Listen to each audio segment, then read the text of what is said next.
ہم وہی کہیں گے جو ہمارا دین ہم کو بتاتا ہے، عمل کرو تو تمہارا بھلا ہے۔ الحمدللہ رب العالمین والصلاة والسلام علی سید الانبیاء والمرسلین، اما بعد فاعوذ باللہ من الشیطان الرجیم، بسم اللہ الرحمن الرحیم، ان اللہ وملائکتہ یصلون علی النبی یا ایہا الذین آمنوا صلوا علیہ وسلموا تسلیما۔ اللہم صلی علی سیدنا وشفیعنا وحبیبنا ومولانا محمد وبارک وسلم، صلاۃ و سلام علیک یا رسول اللہ صلی اللہ تعالی علیہ وسلم۔ قل ادعوا اللہ او ادعوا الرحمن ایما تدعوا فلہ الاسماء الحسنى ولا تجہر بصلاتک ولا تخافت بها وابتغ بین ذلک سبیلا۔ تم فرماؤ، تم اللہ کہہ کر پکارو یا رحمان کہہ کر پکارو، تم جس نام سے بھی پکارو سب اسی کے اچھے نام ہیں، اور آپ نماز میں نہ بہت بلند آواز سے قرآن پڑھیں نہ بہت پست آواز سے، اور ان دونوں کے درمیان راستہ اختیار کریں۔ جو ارشاد ہوا کہ رحمان کہہ کر کے پکارو یا اللہ کہہ کر پکارو، سب اس کے اچھے نام ہیں۔ اس آیت کریمہ کی شان نزول کے بارے میں مختلف روایتیں ہیں۔ حضرت عبداللہ ابن عباس رضی اللہ تعالی عنہما بیان کرتے ہیں کہ ایک رات اللہ کے رسول صلی اللہ تعالی علیہ وسلم تہجد کی نماز پڑھ رہے تھے، اور آپ سجدے میں کہہ رہے تھے یا رحمان یا رحیم۔ مشرکین نے سنا تو وہ کہنے لگے کہ محمد صلی اللہ تعالی علیہ وسلم لوگوں کو صرف ایک خدا کی دعوت دیتے تھے، اب وہ دو معبودوں کو پکار رہے ہیں۔ یعنی انہوں نے اپنی کم عقلی کی وجہ سے یہ کہا کہ وہ رحمان بھی کہہ رہے ہیں اور رحیم بھی کہہ رہے ہیں، تو دو دو خداؤں کو پکار رہے ہیں، اور ہم سے کہتے ہیں کہ ایک ہی خدا کی عبادت کرو۔ تو اللہ تبارک و تعالیٰ نے یہ آیت کریمہ نازل فرمائی اور بتا دیا کہ اللہ بھی اسی کا نام ہے، رحمان بھی اسی کا نام ہے، اس کے بہت سارے اچھے نام ہیں۔ تم کسی بھی اللہ کے اچھے نام سے پکارو گے تو اللہ تبارک و تعالیٰ تمہیں اس کی برکتوں سے مالا مال کرے گا۔ اور ایک روایت میں محمون بن مہران نے کہا کہ نبی اکرم صلی اللہ تعالی علیہ وسلم وحی کے ابتدائی ایام میں لکھتے تھے بسمک اللہم، یہاں تک کہ جب یہ آیت کریمہ نازل ہوئی کہ انہو من سلیمان و انہو بسم اللہ الرحمن الرحیم، تو پھر آپ بسم اللہ الرحمن الرحیم لکھنے لگے یعنی لکھنے کا حکم دینے لگے۔ تو مشرکین نے کہا کہ رحیم کو تو ہم پہچانتے ہیں، یہ رحمان کیا ہے؟ رحمان کو ہم لوگ نہیں جانتے ہیں۔ تو اللہ تعالیٰ نے یہ آیت کریمہ اتاری اور فرمایا اللہ بھی اسی کا نام ہے اور رحمان بھی اسی کا نام ہے، اور رحیم اور جتنے اچھے نام ہیں سب اسی کے نام ہیں۔ تو اس موقع پر یہ آیت کریمہ اتری، اور ضحاک نے یہ بیان کیا کہ اہل کتاب نے اللہ کے رسول صلی اللہ تعالی علیہ وسلم سے کہا، یعنی یہودیوں اور نصرانیوں نے، کہ آپ رحمان کا بہت کم ذکر کرتے ہیں، حالانکہ توریت میں تو اللہ کا نام رحمان بھی ہے۔ تب اللہ تعالیٰ نے یہ آیت کریمہ اتاری کہ اللہ کے یہ سارے اچھے نام ہیں۔ اس آیت کریمہ میں جو ارشاد ہوا کہ اللہ تبارک و تعالیٰ کے جتنے بھی اچھے اسما ہیں، جس لفظ میں کسی بھی اعتبار سے کوئی نقص اور کوئی کمی نہیں ہے، وہ سب اللہ کے اچھے نام ہیں۔ کیونکہ اگر کسی نام کے اندر کوئی غلط معنی نکلتا ہے یا غلط معنی کی طرف ذہن جاتا ہے تو اس طرح کے ناموں سے اللہ کو یاد نہیں کیا جا سکتا۔ صرف اللہ تعالیٰ کے نام ہی اچھے ہیں، اور وہی نام اچھے ہیں جو اللہ تبارک و تعالیٰ نے خود اپنے لیے متعین کیے اور نبیوں کے ذریعے اپنے بندوں کو بتائے۔ باقی رب کے جو نام لوگوں نے اپنے اعتبار سے گھڑ لیے ہیں، جیسے معاذ اللہ کوئی رام کہتا ہے، کوئی لات و عزا کہتے تھے عرب والے لوگ، کوئی ایشور کہتا ہے بھگوان، تو اس طرح کے جو نام اپنی طرف سے رکھ رہے ہیں وہ اللہ تبارک و تعالیٰ کے نام نہیں ہے۔ اللہ تبارک و تعالیٰ کے جتنے نام ہیں وہ سب اچھے نام ہیں، اور اللہ تعالیٰ کے نام صرف اچھے نام ہی ہیں، برے نام اس کے نام ہو ہی نہیں سکتے۔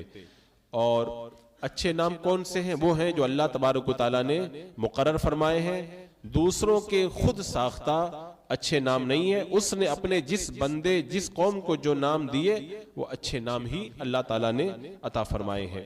اور یہاں پہ ایک بات یہ بھی یاد رکھی جائے کہ اللہ تبارک و تعالیٰ کے وہ نام رکھنا جو ان کی شان کے خلاف ہو, اللہ تعالیٰ کی شان کے خلاف ہو, یہ جائز نہیں ہے. جیسے کچھ لوگ اللہ میاں کہہ دیتے ہیں یا اوپر والا کہہ کر کے یاد کرتے ہیں, تو یہ سارے نام اللہ تبارک و تعالیٰ کی شان کے لائق نہیں ہے. اس طرح کے ناموں سے اللہ تبارک و تعالیٰ کو یاد نہیں کرنا چاہیے.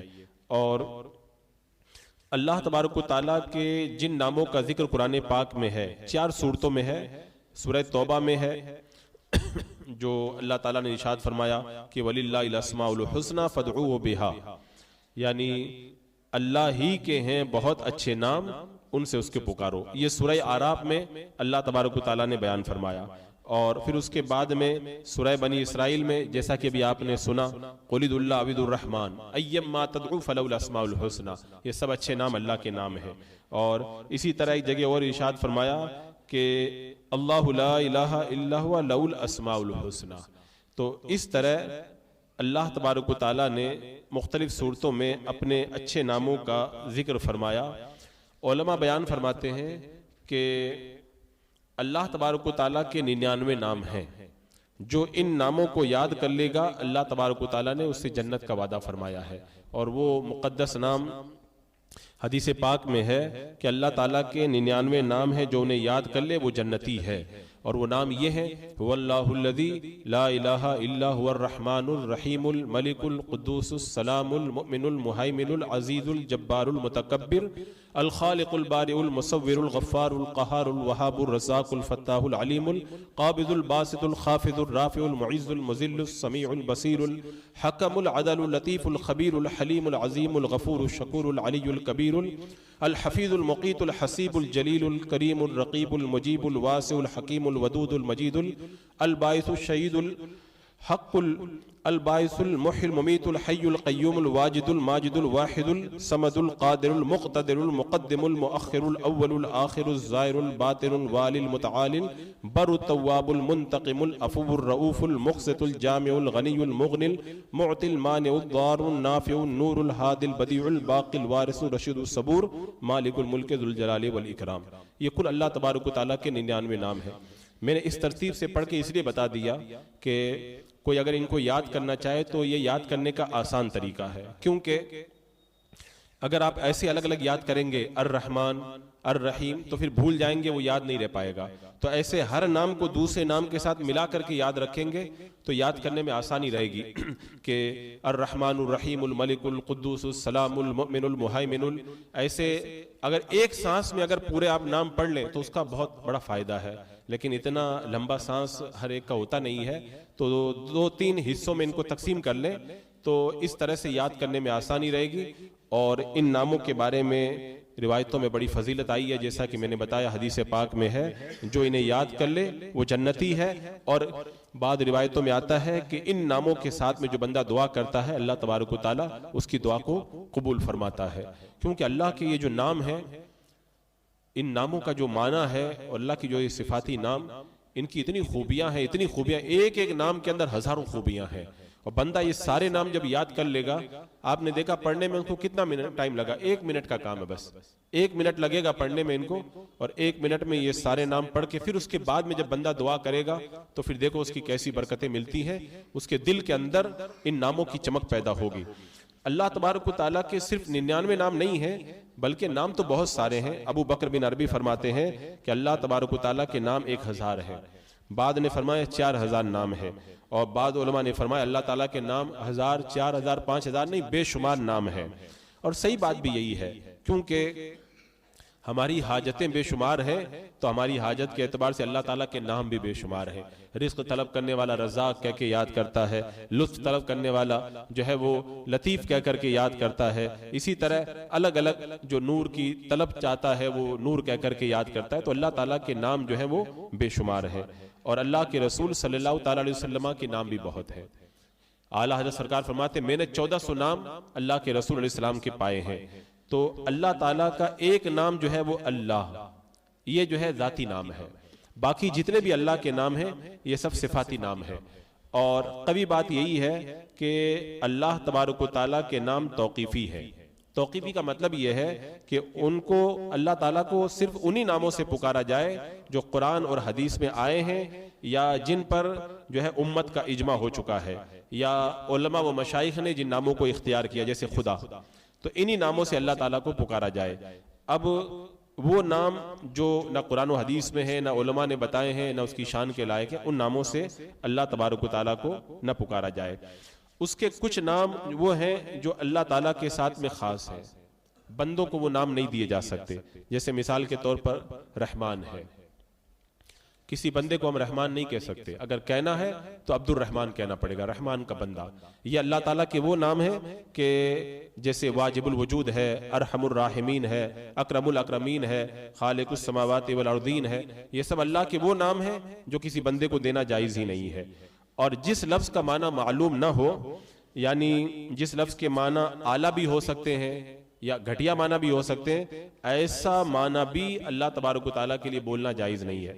جیسے ہم اللہ تعالیٰ کو جواد کہیں گے، بہت زیادہ جود و کرم فرمانے والا، لیکن اللہ تعالیٰ کو ہم سخی نہیں کہیں گے، کیونکہ سخی کا کچھ معنی ایسا بھی ہے جو اللہ تعالیٰ کی شان کے لائق نہیں ہے۔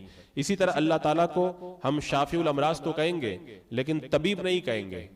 طبیب کا کچھ معنی وہ ہے جو اللہ تعالیٰ کی شان کے لائق نہیں ہے، یا اس طرح کے جو الفاظ ہیں وہ توقیفی نہیں ہے اور کسی بھی طریقے سے وارد نہیں ہے۔ اعلیٰ حضرت رضی اللہ تعالیٰ عنہ نے لکھا بھی ہے کہ اللہ میاں نہ کہو، اس لیے کہ لفظ میاں عورت کے شوہر کے لیے بھی بولا جاتا ہے، تو یہ معنی اللہ تعالیٰ کی شان کے لائق نہیں ہے، لہذا اس لیے اللہ میاں کہنا یہ منع ہے۔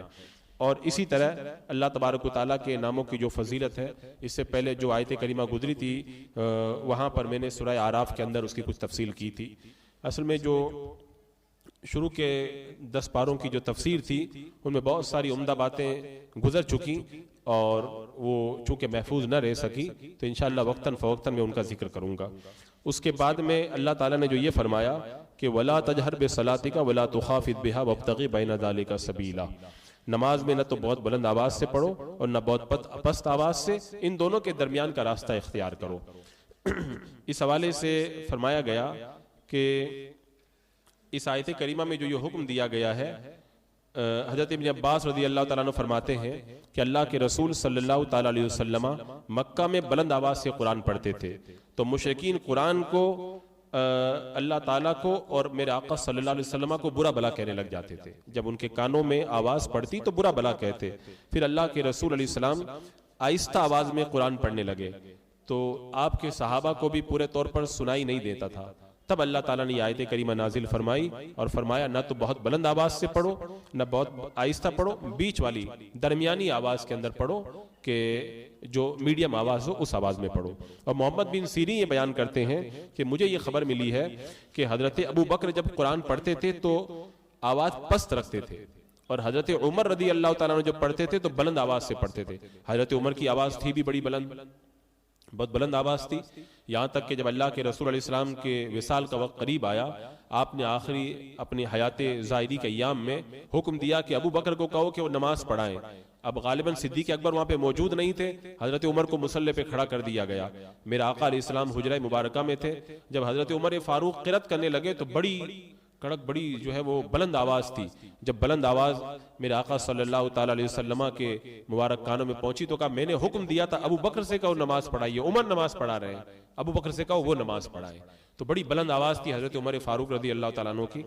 تو حضرت ابو بکر صدیق آہستہ قرات کرتے، حضرت عمر وہ بلند آواز سے قرات کرتے۔ حضرت ابو بکر سے پوچھا گیا کہ آپ اس طرح کیوں کرتے ہیں؟ انہوں نے کہا کہ میں اپنے رب سے مناجات کرتا ہوں اور اس کو میری حاجت کا علم ہے۔ تو مطلب یہ ہوا کہ وہ تو سنتا ہی ہے تو میں آہستہ ہی پڑھتا ہوں۔ تو ان سے کہا گیا کہ آپ اچھا کرتے ہیں۔ اب حضرت عمر سے پوچھا گیا کہ آپ ایسا کیوں کرتے ہیں؟ انہوں نے کہا کہ بلند آواز سے جو میں قرات کرتا ہوں شیطان کو بھگاتا ہوں اور سوتے ہوئے کو جگاتا ہوں، میں اس لیے بلند آواز سے قرات کرتا ہوں۔ تو ان سے کہا گیا آپ بھی اچھا کرتے ہیں۔ تب اللہ تعالیٰ نے یہ آیت کریمہ نازل فرمائی کہ نماز میں نہ تو بہت بلند آواز سے پڑھیں نہ بہت پست آواز سے۔ تو حضرت ابو بکر سے کہا گیا کہ آپ تھوڑی آواز بلند کریں، اور حضرت عمر سے کہا گیا کہ آپ تھوڑی آواز پست کریں، اور درمیانی آواز کے اندر قرآن مقدس کی تلاوت کریں۔ اور تلاوت قرآن اتنی آواز میں کرنا چاہیے کہ ایک تو پیچھے والوں کو سنائی دے، اور اتنا بلند بھی نہیں ہونا چاہیے کہ خود اپنے آپ کو جو ہے وہ قرات کرنے میں تکلیف ہو۔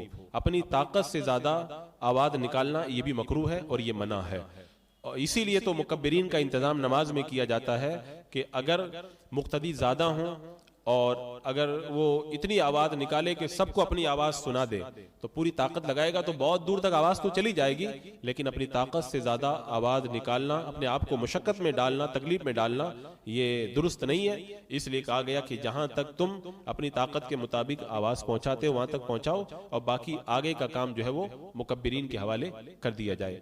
خود میرے آقا صلی اللہ تعالیٰ علیہ وسلم اپنی حیات ظاہری کے آخری ایام میں جب آپ نے نماز پڑھائی، حضرت صدیق اکبر رضی اللہ تعالیٰ عنہ مصلی پر تھے، میرے آقا علیہ الصلوۃ والسلام تشریف لائے تھے، تو صدیق اکبر رضی اللہ تعالیٰ عنہ کے بائیں طرف آپ تشریف فرما ہو گئے۔ تو بعض روایتوں سے یہ پتہ چلتا ہے کہ اللہ کے رسول علیہ السلام نماز پڑھا رہے تھے اور صدیق اکبر آپ کی اقتداء کر رہے تھے، اور صدیق اکبر کی اقتداء دوسرے صحابہ کرام کر رہے تھے، اور کچھ روایتوں سے یہ پتہ چلتا ہے کہ نماز صدیق اکبر رضی اللہ تعالیٰ عنہ ہی پڑھا رہے تھے۔ میرے آقا صلی اللہ تعالیٰ علیہ وسلم حضرت ابو بکر صدیق رضی اللہ تعالیٰ عنہ کی اقتداء میں نماز ادا کر رہے تھے، اور میرے آقا علیہ السلام نے فرمایا بھی تھے ایک بار جب اللہ کے رسول علیہ السلام ایک موقع پر کہیں تشریف لے گئے تھے حاجت کے لیے اور تاخیر ہو رہی تھی، صحابہ کرام نے عبد الرحمن ابن عوف رضی اللہ تعالیٰ عنہ کو مصلی پہ بڑھا دیا۔ اللہ کے رسول علیہ السلام جب تشریف لائے تو حضرت عبد الرحمن ابن عوف پیچھے آنے لگے، تو میرے آقا علیہ السلام نے اشارے سے منع فرما دیا، اور حضرت عبد الرحمن ابن عوف کی اقتداء کے اندر آپ نے ایک رکعت نماز ادا کی، اور بعد میں آپ نے ارشاد فرمایا جس کا مفہوم یہ ہے کہ کوئی بھی نبی اس وقت تک دنیا سے نہیں جاتا ہے جب تک اپنے کسی نیک امتی کی اقتداء کے اندر نماز نہ ادا کر لے۔ تو حضرت عبد الرحمن بن عوف بھی جنتی صحابی اور حضرت ابو بکر صدیق بھی جنتی صحابی، میرے آقا نے خود فرما دیا کہ نبی جس کی اقتداء میں نماز ادا کرتا ہے وہ امت کا بڑا نیک فرد ہوا کرتا ہے۔ تو یہاں پر جو یہ ارشاد فرمایا گیا کہ نماز کے اندر جب قرآن کی تلاوت ہو یا اور بھی ایسے بھی تلاوت ہو تو آواز نہ تو بہت زیادہ بلند ہونا چاہیے اور نہ آواز کو بالکل پست کرنا چاہیے۔ بسم اللہ الرحمن الرحیم۔ اللہم صلی علی سیدنا مولانا محمد وبارک وسلم، صلاۃ و سلام علیک یا رسول اللہ، یا اللہ یا رحمان یا رحیم العالمین۔ اپنے محبوب کریم صلی اللہ تعالیٰ علیہ وسلم کے صدقے میں اے اللہ ہمیں قرآن مقدس کے نور سے پر نور فرما، قرآن کی برکتوں سے ہمیں مالا مال فرما، قرآن مقدس پہ ملا عمل کرنے کی توفیق عطا فرما۔ اے اللہ قرآن کو دنیا میں بھی اور قبر میں بھی اور آخرت میں بھی مولا ہمارا بہترین رفیق اور ساتھی بنا۔ اے اللہ قرآن کی محبت ہمارے دلوں کے اندر پیوست فرما، کثرت سے تلاوت قرآن کرنے کی توفیق عطا فرما، صحیح قرآن پڑھنے کا جذبہ عطا فرما، ایمان پہ زندگی، ایمانی پر خاتمہ نصیب فرما۔ ربنا تقبل منا انك انت السميع العليم وتب علينا انك انت التواب الرحيم۔ ان الله وملائكته يصلون على النبي يا ايها الذين امنوا صلوا عليه وسلموا تسليما۔ اللهم صل على سيدنا وشفينا وحبيبنا ومولانا محمد وبارك وسلم، صلاة وسلام عليك يا رسول الله۔ سبحان ربك رب العزة عما يصفون وسلام على المرسلين والحمد لله۔